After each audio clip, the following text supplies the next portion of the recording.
Hi kiddos, we're back with Stolen Girl. You just finished chapter 10 where Nadia got to meet Linda's mom. So now I'm going to make a prediction that Nadia is going to be able to go over to Linda's house more often now that the parents have met.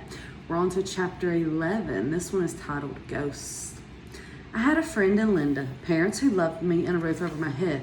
The weeks marched by, and before the first frost, Ivan had finished all the painting and had installed the inside doors. Marisa and I had planted tulip and daffodil bulbs by the front wall. I looked forward to seeing them bloom the following spring.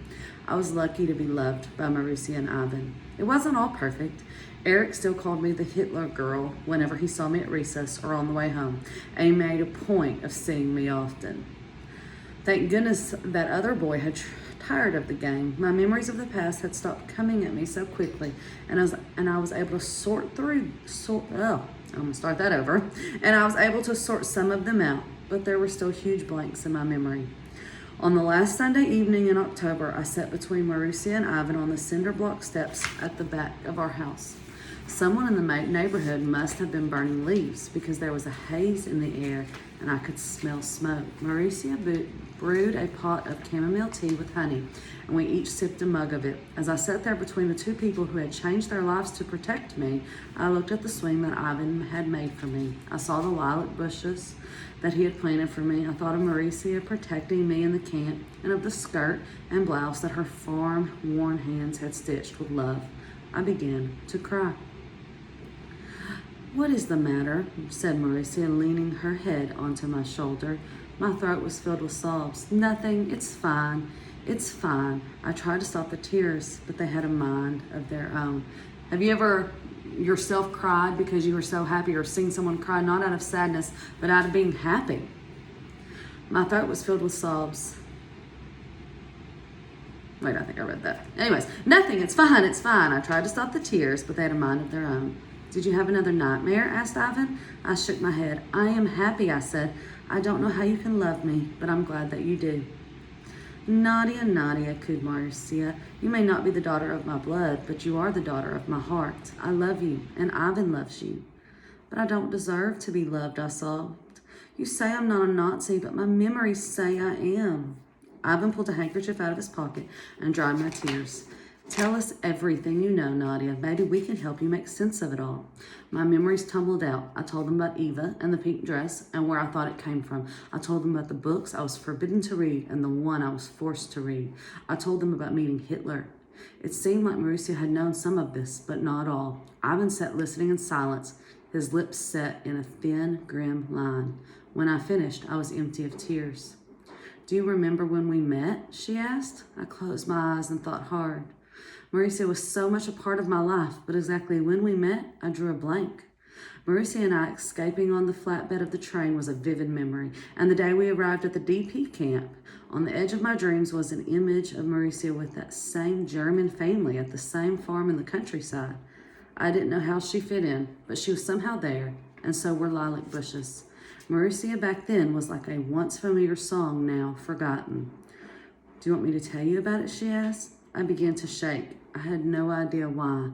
Not now. I think she's shaken, and I don't think she wants to know because I think she's scared of what she's going to find out. Marisa lightly touched my forearm with her fingers. "I don't mean to push you," she said, "but it is important for you to fill in those forgotten parts of your life. Otherwise, we'll never find out who you really are." That is what scared me the most. Did I want to know who I really was? What if I didn't like that person? That was the thought. I fell asleep too. I pull at the handle of the door, but it won't open and the window won't roll down. I pound on the glass. "Let me out, let me out." Outside, the world is filled with smoke. I hear sirens, see a face that looks like mine. The front door clicked softly open and shut. I bolted out of bed and scrambled to the window. Ivan. I knew it was Ivan on his way to the factory in the darkness of the early morning. Why did this sound scare me so? I rubbed the sleep out of my eyes and thought of the dream that was still a fragment of fear in my mind. Why did I dream? I was trying to get out of a safe car when a building was burning outside. It made no sense. And how could I be outside and inside that car at the same time? I tiptoed downstairs and slipped out to the backyard. I sat on my swing in the darkness and breathed in the faint scent of burned leaves. The smell reminded me of something that happened long ago, something I did remember. That long black car idled beside the smoking ruin of a newly bombed factory. Lauder got out. "I won't be long," he said to Mutter as he closed the door. "You'd better not be," Mutter said, more to herself than to Eva or me. "We can't be late for this rally." Yet another rally. It was hot in the car and my pink dress felt itchy. My hair was pulled so tightly into a braid that my scalp ached. Eva's hair cascaded loosely down her back and her dress was made of cool pink. Yet she couldn't sit still. The buckle of her shoe nearly caught on my skirt as she clambered over me to get to the window. I smoothed it back down and sighed. "Sit down, Eva," said Mutter, reaching over to tug at Eva's dress. But Eva stayed where she was. "It's hot in here, Mother." Evie rolled down the window and a cool, smoky breeze drifted in. "We're going to smell like smoke," said Mother. "At least we won't smell sweaty," said Eva. Had I said that, I would have been slapped. I arched my neck so I could see what was happening at the factory. I knew that this one was made weapons for the war, and that was why it was attacked. It's interesting how they treat Eva and Nadia different. You have to wonder why the mother would be so willing to let certain things go with Eva, but not with Nadia. One long wing of the building was bombed flat and smoke curled out of the remains. Anyone who had worked in that part of the factory would have died. Lauder was giving orders to the boys who wore swastika armbands. Frightened women in gray rags limped out of the billowing smoke. Everything was in shades of gray except for the slashes of blood on clothing where sharp fragments of blasted brick had cut forearms and shoulders. Blood dried as sticky brown in tangles of blonde and black and chestnut hair where shrapnel had hit scalps. "Why aren't they wearing the yellow stars?" asked Eva. Mutter leaned over to get a better look at the women. I did the same. The ones wearing white and blue badges saying OST. "They're the Eastern workers," said Mother. "Are they animals like the Jews?" "Yes, dear, that's why they work in the munitions factory. You wouldn't want Germans to get bombed, would you?"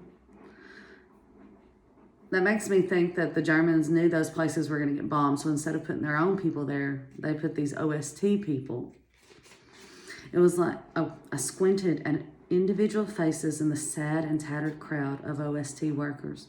One girl had hair not quite as fair as my own. As if she could feel my stare, she looked up. It was like I was seeing an older version of myself.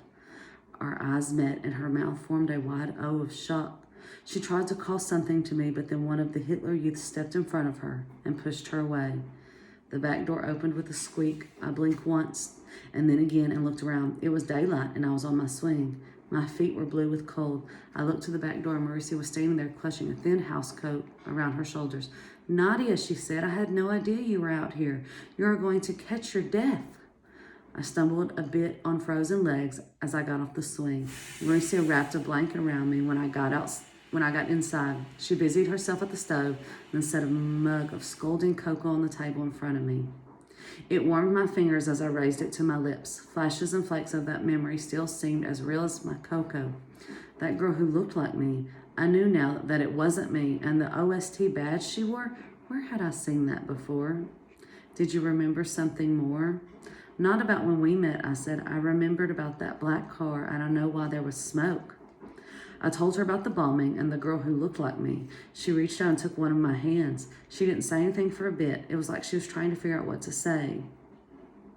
Millions from Ukraine and Poland were taken as OST workers.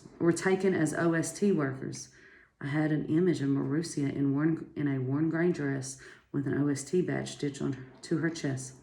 I set my cocoa down so quickly that some of it sloshed onto the table. I covered my face with my hands, but the image wouldn't go away. "You were an OST worker too, weren't you?"